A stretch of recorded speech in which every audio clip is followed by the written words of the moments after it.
খবর দিনভর নিয়ে সোনিয়া রয়েছে আপনাদের সঙ্গে। আরো একবার নজর রাখবো আজ বামেদের ব্রিগেড সমাবেশ। 4টি গণসংগঠনের ডাকে ব্রিগেডের সমাবেশ, আর কিছু সময়ের অপেক্ষা।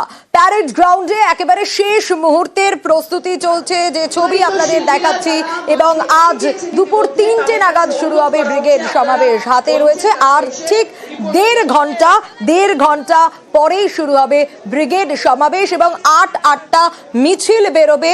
সেই সব মিছিল বেরিয়ে আসবে এবং এসে মিশবে ব্রিগেডে। নজর রাখবো আমরা একটু, কারণ 8টা রুট রয়েছে। কোন পথে Brigade? Sealdah station, Moulali, SN Banerjee road, Jorina crossing, Rani Rashmoni avenue, Red Road হয়ে ব্রিগেড, তারপর Park Circus Maidan, Khidirpur, Howrah station, আর তারই পাশাপাশি central metro, Victoria House, Subodh Mullick square এবং এক্সাইড মোড়। আমরা নজর রাখবো বিভিন্ন প্রান্তের দিকে। এবার শিয়ালদায় নজর রাখবো, সুদীপ্ত রয়েছে আমার সঙ্গে। নজর রাখবো হাওড়া ব্রিজের দিকেও, সেখানে অপর প্রতিনিধি দেবাশিস রয়েছে। আগে একটু সুদীপ্তর কাছে আসি। এই মুহূর্তে সুদীপ্ত, তুমি ঠিক যেখানে রয়েছো সেখানকার ছবিটা একটু জানতে চাইবো, কারণ জায়গাটা খুবই ইম্পর্টেন্ট।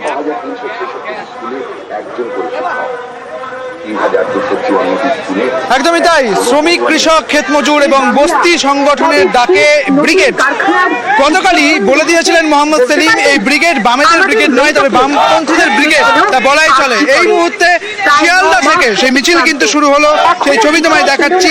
একেবারে প্রথমত রাজ্যের যে প্ল্যাকার্ড, সেই প্ল্যাকার্ডকে রাখা হয়েছে। পরবর্তী ক্ষেত্রে বিভিন্ন জেলা, উত্তর 24 পরগনা, নদিয়া এবং সেই সঙ্গে মুর্শিদাবাদ, জলপাইগুড়ি, এই সবকটি জেলার কিন্তু ব্যানার রয়েছে। অর্থাৎ সেখানকার যারা বাম সংগঠন রয়েছে, যারা বাম সমর্থক রয়েছে, তারা এই মিছিলে রয়েছেন।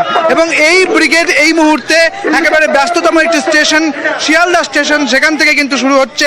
প্রথমেই রাজ্যের যে ব্যানার, সেই ব্যানারকে রাখা হয়েছে। পরবর্তী ক্ষেত্রে উত্তর 24 পরগনা জেলার ব্যানারকে রাখা হয়েছে।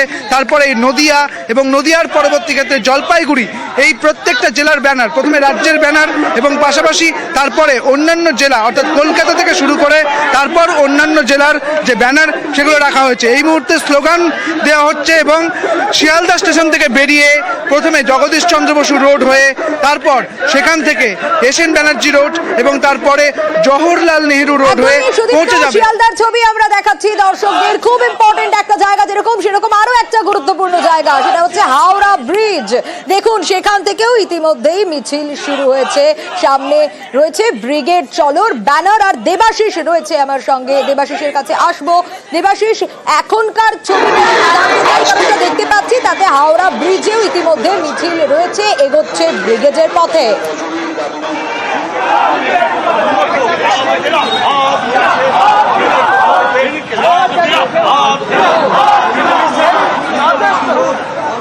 দেবাশিসের কাছে আসবো, কারণ দুটো ছবি আপনাদের দেখাচ্ছি, শিয়ালদার ছবি, হাওড়ার ছবি। দুটো জায়গায় খুব গুরুত্বপূর্ণ। শিয়ালদা থেকেও ইতিমধ্যে মিছিল শুরু হয়ে গেছে, হাওড়া থেকেও মিছিল শুরু হয়ে গেছে।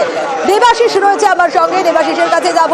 দেবাশিস, শিয়ালদার দিকে আমরা নজর রাখছিলাম, মিছিল ইতিমধ্যে শুরু হয়ে গেছে। হাওড়ার যে ছবিও আমরা দেখতে পাচ্ছি, হাওড়া ব্রিজে ইতিমধ্যে মিছিল এগোচ্ছে ব্রিগেডের পথে।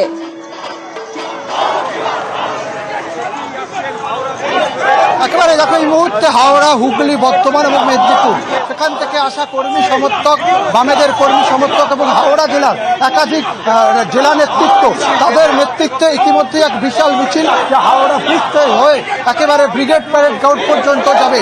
আমরা জানি সকাল থেকে বহু মানুষ হাওড়া স্টেশনে বিভিন্ন জেলা থেকে তারা এসছেন। সামান্য কিছুটা সমস্যায় পড়তে হয়েছিল, তার কারণ ফেরি সার্ভিস বন্ধ থাকায়। এবং এই মুহূর্তে দাঁড়িয়ে কিন্তু যারা এসছিলেন তারা একেবারে একত্রিত করে বর্তমান মেদিনীপুর এবং সহ হাওড়া হুগলির বিস্তীর্ণ এলাকার কয়েক হাজার বাম কর্মী সমর্থককে নিয়ে ইতিমধ্যেই সেই ঐতিহাসিক হাওড়া ব্রিজ, সেই ব্রিজের ওপর দিয়ে চলছে মিছিল। এবং সেই মিছিল এই মুহূর্তে হাওড়া ব্রিজের মাঝামাঝি অংশে এলেও মিছিলের শেষ প্রান্ত কিন্তু এখনো হাওড়া স্টেশন চত্বর এলাকায়। ফলে কয়েক হাজার বাম কর্মী সমর্থকদের নিয়ে সেই মিছিল এগোচ্ছে। সামনে রয়েছেন সব্যসাচী চট্টোপাধ্যায় সহ একাধিক বাম নেতৃত্ব।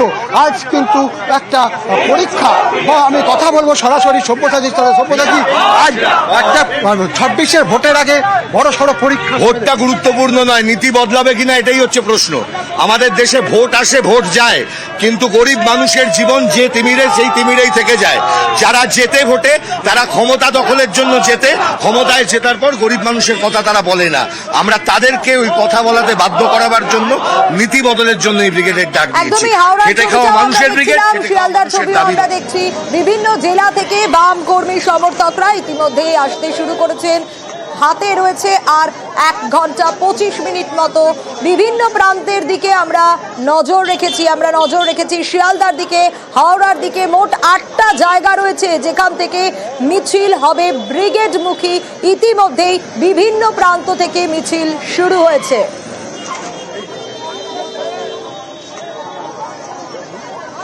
হাওড়া শিয়ালদা থেকে একাধিক মিছিল, বিভিন্ন জায়গা থেকে মিছিল বেরোচ্ছে এবং সব মিছিল গিয়ে মিশবে ব্রিগেডে।